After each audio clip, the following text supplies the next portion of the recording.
Ever wondered what to do when a dog approaches you with an intention to bite? Understanding dog behavior is a crucial piece of that puzzle. Dogs, just like us, have their own language, their own way of communicating. When they show aggression, it might be out of fear, or perhaps they're just being territorial. Here's the deal. It's crucial not to trigger these feelings further.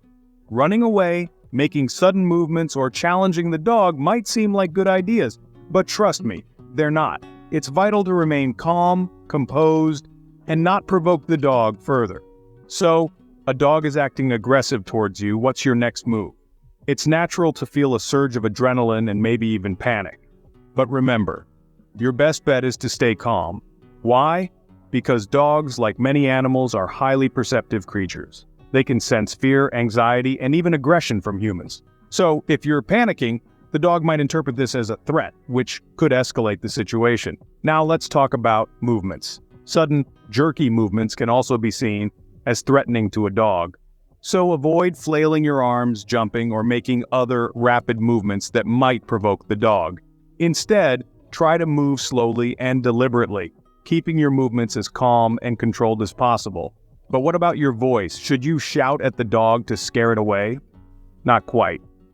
Loud, aggressive noises can also provoke a dog. Instead, try to speak softly and calmly. Your voice can be a powerful tool to soothe an agitated dog and show that you're not a threat. In essence, maintaining a calm demeanor can make a world of difference when dealing with an aggressive dog.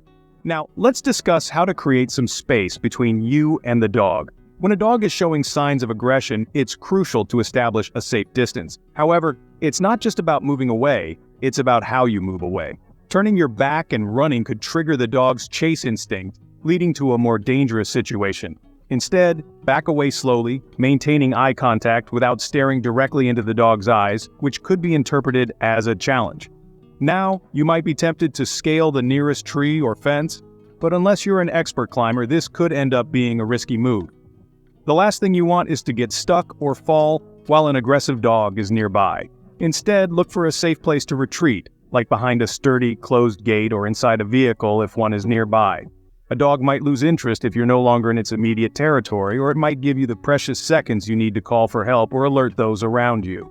Remember, the goal isn't to outrun the dog, but to defuse the situation while keeping yourself safe. In the event that things escalate, how do you protect yourself?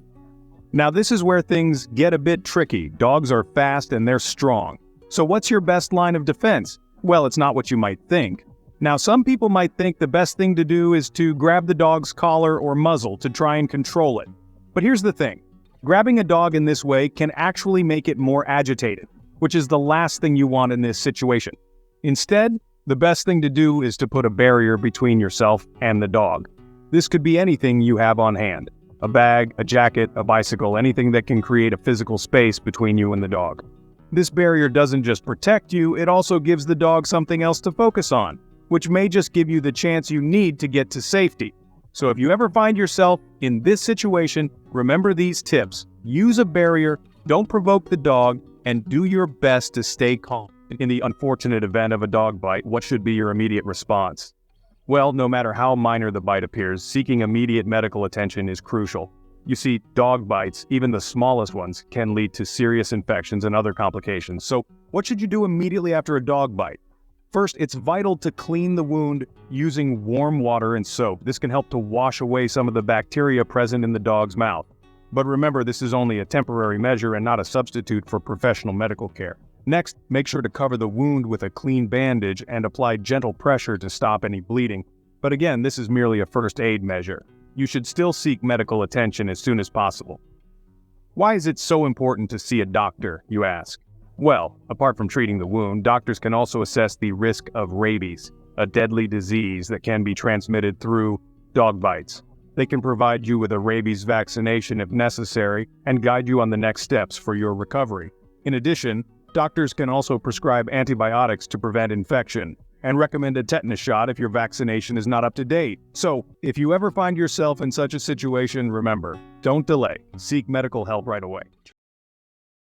Let's quickly recap what we've learned today. We've delved into understanding dog behavior, reminding us that staying calm is key. We've also explored the importance of creating space without provoking further aggression. We discussed protecting ourselves using whatever is at hand as a barrier. And finally, we emphasized the crucial need for seeking immediate medical attention even for minor injuries. Stay safe, and remember these tips.